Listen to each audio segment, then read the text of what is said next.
Bon, alors, eh ben, on va parler un petit peu acide humique. C'est un sujet que vous connaissez tous, hein, je ne vais peut-être pas vous apprendre grand-chose, je vais aller assez vite, mais c'est quand même un sujet qui est toujours un petit peu flou pour pas mal de gens, donc je voulais y mettre un petit peu de... juste, voilà, préciser un peu les choses. Donc, au début, c'est l'humus. L'humus, c'est la partie, alors si vous pouvez le dire, c'est la partie aboutie de la décomposition. Qu'est-ce que ça veut dire? Pour que ce soit de l'humus, il faut qu'on ne puisse pas reconnaître la matière première qui le compose, et il faut qu'on ne puisse pas décomposer plus. C'est-à-dire que c'est de l'humus, une fois que c'est complètement décomposé, il n'y a plus de décomposition possible derrière. Et la matière est complètement transformée. Et l'humus en question représente qu'une fraction assez faible de la matière première que vous l'avez mis. Vous avez tous fait du compost ou plus ou moins, vous avez bien vu qu'à la fin il ne vous reste pas grand chose. Hein. Quand vous mettez du légume, à la fin il reste ça. Bon, bah, l'humus c'est ça. Donc l'humus c'est la partie aboutie de la décomposition. Et donc cet humus se compose de deux parties. Il se compose d'une partie insoluble qui s'appelle l'humine, et une partie soluble, c'est les acides humiques, c'est les fameux acides humiques. Donc en fait, bon, la définition des acides humiques, c'est très simple, c'est la partie soluble de l'humus. C'est aussi bête que ça. Maintenant, ce qu'il faut savoir, c'est que les acides humiques, c'est les acides humiques. Donc c'est une très large famille de molécules. Il n'y en a pas deux qui se ressemblent.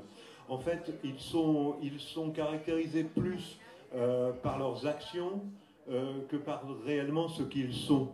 Je vais vous montrer des molécules. Voilà. Voilà une molécule type d'acide humique. On ne va pas rentrer dans les détails, d'autant plus qu'on n'y voit pas non plus grand-chose. En gros, une molécule d'acide humique se compose d'anneaux de benzène. Vous voyez, c'est toutes les petites choses en nid d'abeille, là. Ça, c'est des anneaux de benzène. Et puis au milieu, il y a quelques chaînes carbonées droites. Voilà. Ça va être à peu près la composition de tous les acides humiques. Mais après ça, c'est à peu près leur seul point commun. Et leur seul point commun, c'est aussi la manière dont ils travaillent, les actions qu'ils peuvent avoir.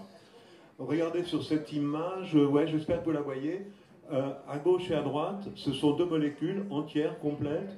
C'est toutes les deux des molécules d'acide humique. Et si vous les regardez, vous allez voir qu'elles n'ont rien à voir l'une avec l'autre.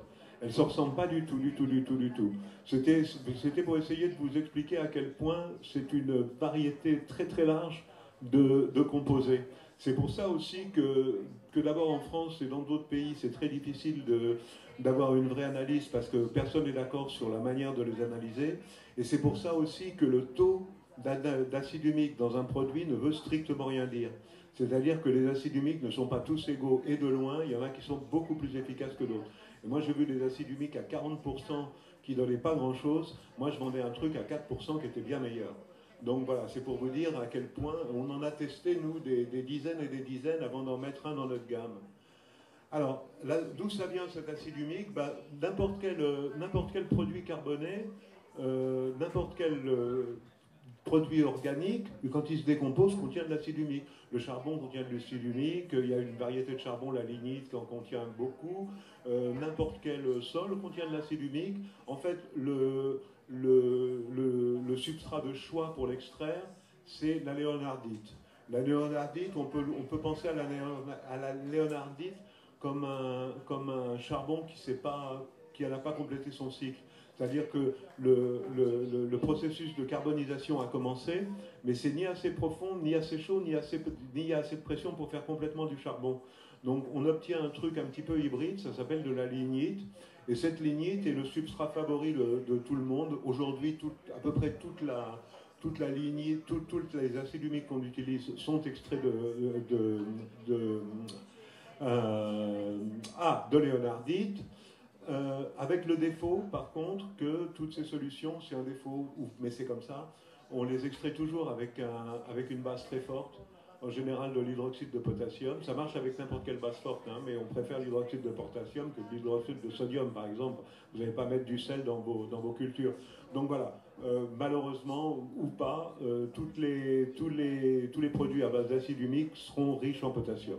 Bon, potassium, c'est une nourriture pour la plante, hein, donc c'est pas non plus une catastrophe. Voilà un peu à peu près à quoi ça ressemble une... Bref, bon. vous pouvez deviner vaguement un gisement de lignite. Ils ont la caractéristique d'être des couches assez minces et d'être en surface. Encore une fois, si ça avait été plus profond, ça serait devenu du charbon. Il y a une nouvelle source qui existe depuis quelques années maintenant, qui est extrait de bois tendre. Et c'est souvent des déchets de peuplier. Il y en a en France, il y a une entreprise en France qui s'appelle Bois Balor qui fait ça. Il y en a en Tchéquie, il y en a dans pas mal de pays d'Europe. C'est une nouvelle source, c'est pas mal, moi j'aime bien. Théoriquement, ils n'ont pas le droit à l'appellation acide humique. Donc nous, on les appelle des lignohumettes. Je ne sais pas si le nom existe, je m'en fous, mais je trouve que c'est bien. Lignohumettes, ça leur va bien, tu vois, ça dit bien ce que ça veut dire. Et en fait, ce sont des molécules qui vont avoir exactement la même action que les acides humiques. Ce sont des acides humiques. Simplement, à cause de leur extraction, ils n'ont pas le droit du nom d'acide humique. Donc moi, encore une fois, on va garder et populariser lignohumette. Moi, je trouve que ça arrache comme nom. Ensuite, alors donc ces humiques, alors à chaque fois, là il est au singulier, c'est une erreur. À chaque fois quand on dit humique, les acides humiques, c'est toujours au pluriel, vous allez voir pourquoi après. Et donc ces acides humiques forment des sels qui s'appellent des humates. Et là je vous ai montré, si on les voit à peu près, deux molécules pour vous montrer un peu comment ces acides peuvent choper des sels minéraux. On y revient après parce que c'est une des fonctions super importantes de l'acide humique. Donc là, jusqu'à maintenant, on est en train de parler des humiques d'une manière générale. Donc ces acides humiques ont trois fractions. En fonction de leur poids. Vous avez vu tout à l'heure les molécules, il y en a qui sont super grosses, il y en a qui sont beaucoup plus petites. Et la taille, ça va de 1 à 20 maximum, mais 1 à 20 couramment, 1 à 10. Et donc il y a trois fractions. Il y a l'acide humique, et alors là, cette fois, c'est au singulier. C'est pour ça que c'est un peu chiant, parce que les acides humiques, c'est les trois fractions réunies, tandis que l'acide humique, c'est vraiment la fraction la plus forte des trois. Et c'est là où les gens font souvent beaucoup de confusion et ils ont du mal à figer parce que c'est mal fichu, quoi. C'est les acides humiques, mais la fraction la plus lourde, c'est l'humique, le humique, ok? La fraction moyenne s'appelle ulmique, et cette fraction moyenne n'a strictement aucun intérêt et ne sert à rien sur les plantes. Alors, j'ai essayé de rechercher un petit peu là-dessus, il n'y a aucune information sur l'ulmique. Ça n'intéresse absolument personne et ça sert à rien. Voilà. Et les fractions la plus basse, eh ben, c'est l'acide fulvique. La plus basse, attention, en poids, pas forcément la moins intéressante et de loin. Hein. Voilà. Donc évidemment, ils vont avoir des effets un petit peu différents en fonction de leur taille. Donc on ne va pas utiliser, en tout cas moi je n'utilise pas ces choses-là de la même manière, quelle que soit leur taille et leur fonction. J'essaie de classer un petit peu les fonctions. En gros, pour revenir sur les tailles, vous voyez, la fraction la plus lourde, elle fait 10 000 à 20 000 grammes par mol. Alors, je ne vais pas vous expliquer en détail ce que c'est que des grammes par mol, mais je peux vous dire, c'est lourd. Ok? C'est lourd. Ça fait beaucoup. C'est des grosses molécules. Beau Dieu de molécules. Voilà. Ça, c'est l'acide humique. Il est noir, il est brun très foncé, il est un peu poudreux, ou parfois il est même comme un sirop très épais, parfois il n'est pas complètement, c'est une pâte, voilà. Ça c'est l'humique au singulier, la fraction la plus grosse des acides humiques. Ensuite, vous avez les ulmiques, ou appelés aussi humatomènes, qui est un nom que absolument personne ne connaît. Moi non plus, je ne le connaissais pas, je l'ai trouvé sur Internet, tout le monde s'en fout. Donc voilà, les ulmiques n'ont aucun intérêt. Aucun intérêt. Voilà. Rien. Les ulmiques, on s'en fout. D'ailleurs, tu vois ma slide. D'ailleurs, j'ai recherché un petit peu des infos là-dessus. Il n'y a rien. J'ai pioché dans des revues scientifiques partout, il n'y a rien sur les ulmiques. Tout le monde s'en fout. Et ensuite, mes petits favoris, je dois le dire, les fulviques. Alors les fulviques, eux, c'est vraiment la fraction la plus basse de la famille. Hein. Ils ont de 2000 à 8000 grammes mol. C'est par rapport à ce que je vous ai montré tout à l'heure, 20 000 milligrammes mol, pardon. C'est l'autre bout de la chaîne, hein, c'est complètement l'autre bout de la chaîne. Donc du coup, évidemment, ils vont avoir des propriétés un petit peu différentes. Alors, eux, ils sont en général, ils sont un petit peu plus hauts. C'est bien qu'on n'y voit rien, parce qu'ils sont un peu trop rouges là. Normalement, ils sont un petit peu plus jaunes que ça. C'est une poudre jaune beaucoup plus claire que l'humique et de très très loin. Quand on le met en solution, c'est soit un joli jaune pipi, soit légèrement, vaguement brun quand il reste un petit peu d'humique dedans. Et moi, j'aime bien laisser un petit peu d'humique dedans. Ça évite de mettre trop d'acide. Ensuite, alors on va regarder un petit peu ce qu'ils font ces acides.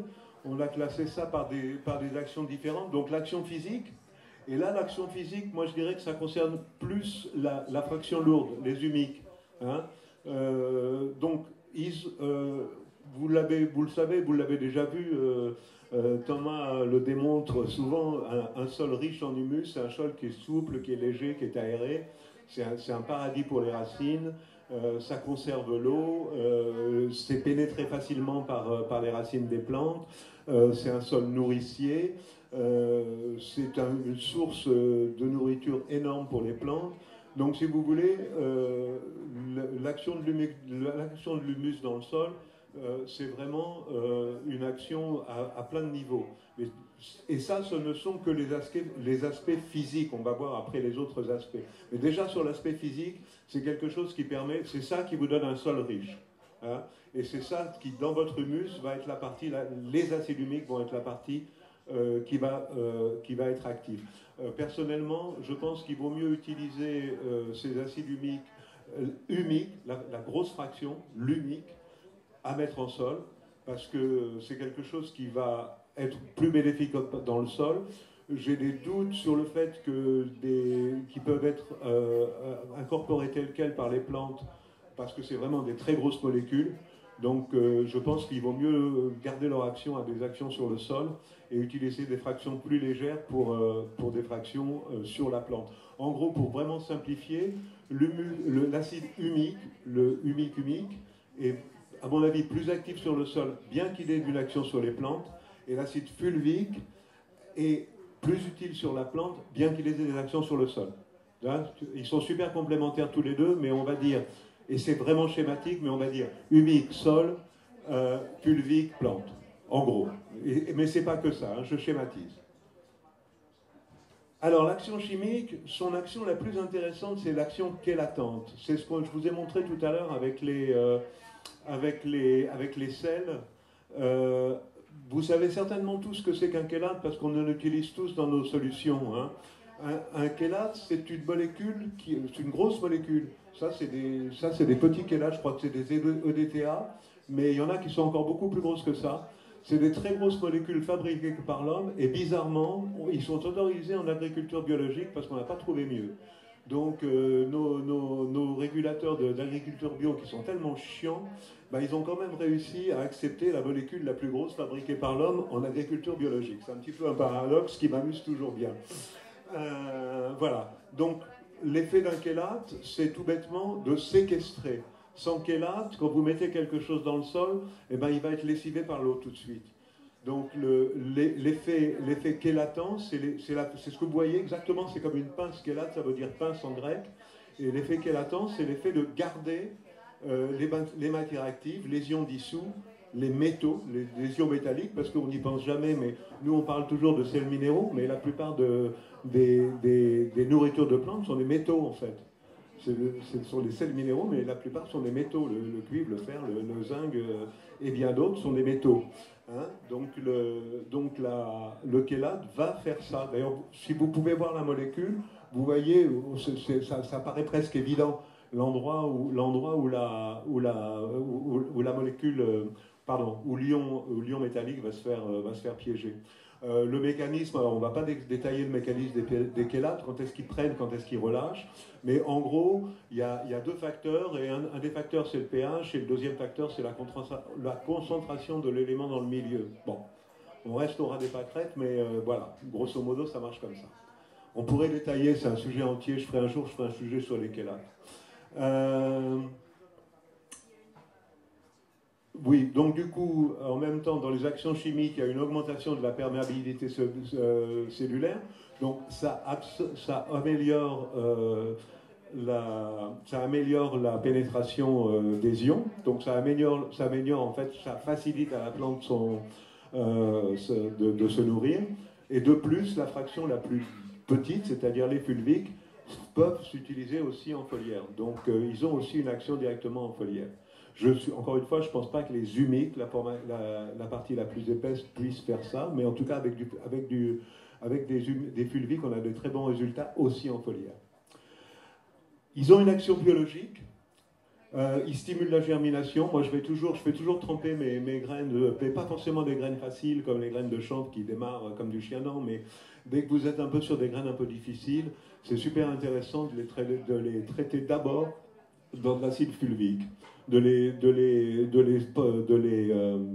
baigner, de les tremper pendant un jour, 24 heures, 48 heures. Il ne faut pas faire un excès, mais il vaut mieux aussi le diluer un petit peu, mais être d'un genre 5 millilitres litre ou 6 millilitres litre, et vous les trempez pendant 48 heures. Vous allez voir que votre taux de germination va vraiment augmenter. Et c'est intéressant parce que une plante, vraiment, ça fait partie des choses tellement basiques, mais c'est bon de les répéter tout le temps. La vie de la plante, ça commence le premier jour, c'est comme la vie d'un môme. C'est-à-dire que si vous réussissez bien les premiers temps, si vous réussissez bien la germination, si vous réussissez bien la partie végétative de votre culture, derrière c'est rien, la floraison, vous pouvez aller à la pêche, hein, c'est fini. Vous avez fini votre boulot. Le boulot, c'est au début de la culture. Hein, jusqu'à ce que vos plantes soient belles, établies. Et ce jour-là, laissez-les, ça y est, c'est gagné. C'est comme les mômes. Il y a un jour, on les lâche. Donc, il stimule la croissance dans les zones racinaires. Et là, vraiment, vraiment, pour moi, à titre personnel, c'est ma grosse utilisation d'acide fulvique. C'est vraiment quand je bouture ou quand je démarre des plantes. Et un des gros avantages, alors je ne sais pas, vous le voyez sûrement pas sur la photo, mais il favorise les petits poils absorbants qui sont sur les côtés des racines. Et c'est ça qui fait toute la différence entre une racine utile et une racine moins utile. Et donc tous ces petits poils, là, l'acide fulvique va faire qu'ils vont se surmultiplier. C'est dommage que vous ne voyez pas cette photo. Bon, ça ressemble un peu à de la neige. Bah, tout ça, c'est des petits poils. Voilà. Et qu'est-ce qu'ils font encore comme action biologique? Oui, ils accélèrent les divisions de cellules. Ça veut dire que entre une meilleure absorption, une meilleure division de cellules, une meilleure translocation dans la membrane racinaire, à la fin, vous allez avoir vraiment une conjonction d'effets qui vont faire vraiment une sacrée différence, quoi. On a tous, quand je dis tous, mes chers concurrents et moi-même, développé des gammes de suppléments. C'était souvent à la demande des boutiques qui veulent des choses à vendre. Mais franchement, ne le répétez pas dans votre clientèle, mais si vous avez juste un peu d'acide humique, un peu d'acide fusique, il n'y a besoin de rien d'autre. Hein. Il n'y a besoin ni de booster de ceci ni de cela. Ça fait tout le boulot. Après, on est obligé d'en rajouter, mais on pourrait s'en passer, franchement. Ok. Voilà. Qu'est-ce qu'ils font encore? Ben, c'est déjà pas mal. Voilà. C'est à peu près tout ce que je pouvais vous dire là-dessus. Donc nous, on a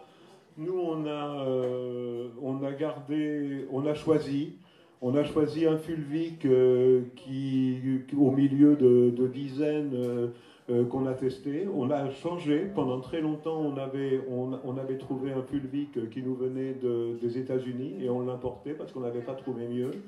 Aujourd'hui, on a trouvé une source européenne, donc on a aujourd'hui un fulvique européen, mais on peut changer encore demain parce que pratiquement tout le temps, presque tout le temps, on va dire, on est toujours à la recherche de sources nouvelles, et si jamais on trouve quelque chose de mieux, ben on le changera. Et pour le moment, on est très content de ce qu'on a, mais je pense qu'on est à peu près les seuls dans cette industrie à avoir un regard critique sur nos produits et à essayer constamment de les améliorer aussi. C'est-à-dire que ce n'est pas parce qu'un truc est sur le marché qu'il est fini. Un truc est sur le marché, ça veut dire que bah, maintenant il marche, mais maintenant il y a peut-être moyen encore de l'améliorer.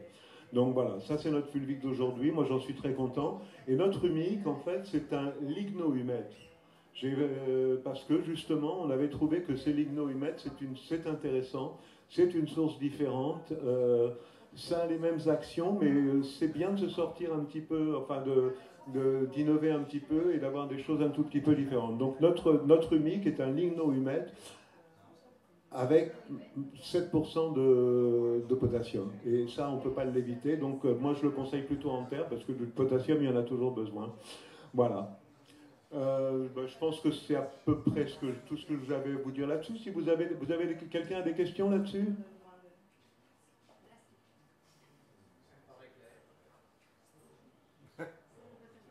Pas de questions? Pas de questions? Tout c'est clair pour tout le monde? Eh bien, on va passer à autre chose. Merci à vous.